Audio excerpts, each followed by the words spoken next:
బులెటిన్లో breaking news చూస్తున్నాం. దావోస్లో తెలంగాణకు మరో పెట్టుబడి రానుందని తెలుస్తోంది. సన్ పెట్రోకెమికల్ సంస్థ భారీ పెట్టుబడులు తీసుకొస్తుందని సమాచారం.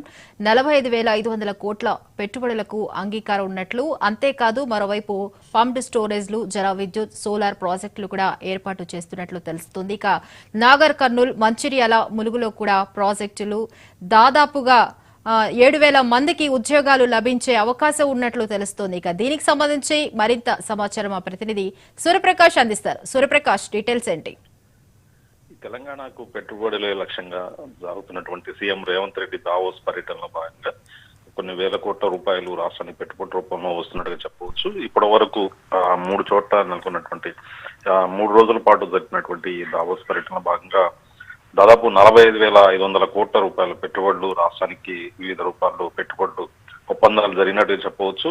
ముఖ్యంగా దావోస్ వేదికపై ఒక కొత్త రికార్డు నెలకొల్పినట్టుగా చెప్పుకోవచ్చు. ఎందుకంటే రాష్ట్రంలో భారీ పంప్డ్ స్టోరేజ్, సోలార్ పవర్ ప్రాజెక్టులు 3 చోట్ల నెలకొల్పాలని చెప్పేసి సన్ పెట్రోకెమికల్స్ ఒప్పందాలు చేర్చుకుంది. అదేవిధంగా ఇదే రాష్ట్ర చరిత్రలో ఇదే భారీ పెట్టుబడులుగా రికార్డుగా రాష్ట్ర ప్రభుత్వం చెప్పుకొస్తా ఉంది. దావోస్ వరల్డ్ ఎకనామిక్ ఫోరం వేదిక మీద తెలంగాణ ఈ రికార్డు నమోదు చేసినట్టుగా చెప్పవచ్చు. గతంలో ఎన్నడూ లేనంత విధంగా రాష్ట్రానికి పెట్టుబడులు సాధించామని చెప్పేసి కూడా రాష్ట్ర ప్రభుత్వం చెప్పుకుంటున్నటువంటి పరిస్థితి.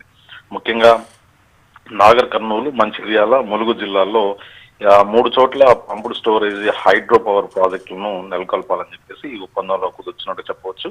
ఈ 3 ప్రాజెక్టుల మొత్తం ఇంధన సామర్థ్యం 3,400 మెగావాట్లు. వీటికి 5,440 మెగావాట్ల సామర్థ్యం ఉండేటటువంటి సోలార్ విద్యుత్ ప్లాంట్లను కూడా అనుసంధానం చేయనున్నట్టుగా ఈ ఒప్పందాలు ప్రధానంగా నిర్ణయించారు. అయితే ఇప్పటి వరకు దావోస్ వేదిక మీద తెలంగాణ ప్రభుత్వం చేసుకున్నటువంటి భారీ ఒప్పందం ఇదే కావడం ప్రధానంగా విశేషంగా చెప్పుకుంటా ఉంది.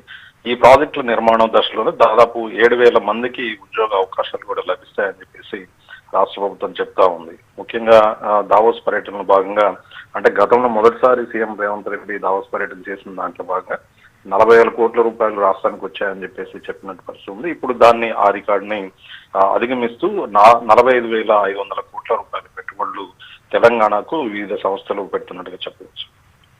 Okay, right Suryaprakash, thank you.